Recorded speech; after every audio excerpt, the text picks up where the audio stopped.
নম্বর যেটা ছিল হেইজুনকা level scheduling. এটা যদি বাংলা হেইজুনকা কিন্তু একটা জাপানি ওয়ার্ড, আমি যে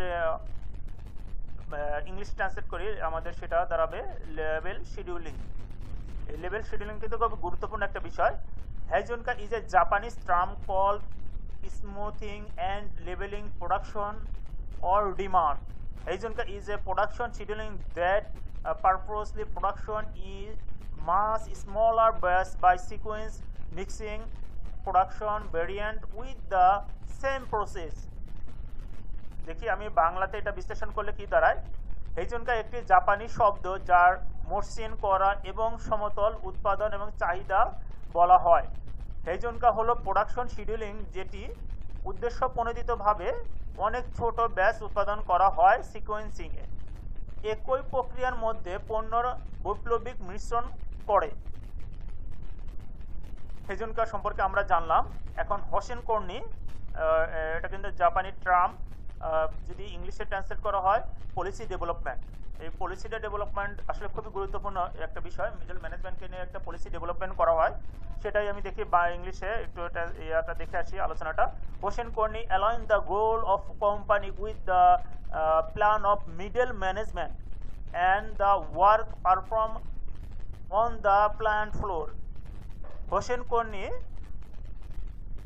কোম্পানির লক্ষ্যগুলির মধ্যম ব্যবস্থাপনার পরিকল্পনা, ভালোভাবে আপনারা বুঝেন। হোসেন কর্নি কোম্পানির মধ্যম লক্ষ্যগুলি মধ্যম ব্যবস্থাপনার পরিকল্পনা, মধ্যম মিডল ম্যানেজমেন্টটাকে ব্যবস্থাপনার পরিকল্পনা করে প্ল্যান্টের মেঝেতে সম্পাদিত কাজের সাথে এদের সম্পৃক্ত বা সারিবদ্ধ করে। আমরা সবাই হোসেন কর্নি বুঝেছি। এখন আমার অষ্টম যেটা ছিল জিদোকা অটোমেশন, এটা কিন্তু জাপানি একটা term. Jidoka is the idea that a manufacturer should design equipment to partial automation the manufacturing process. Partial automation is typically much less expensive than full automation. বিষয়টা আপনারা কিন্তু ভালোভাবে বুঝেন। And to automatically stop when defects are detected. যদি এটা বাংলা বিশ্লেষণ করা হয় তাহলে কি দাঁড়ায়, জিদোকা হলো এই ধারণা যে নির্মাতাদের আংশিকভাবে উৎপাদনের প্রক্রিয়া স্বয়ংক্রিয় করার জন্য সরঞ্জাম ডিজাইন করা উচিত। আংশিক স্বয়ংক্রিয়তা সাধারণত সম্পূর্ণ অটোমেশনের তুলনায় অনেক কম খরচ ব্যয়বহুল।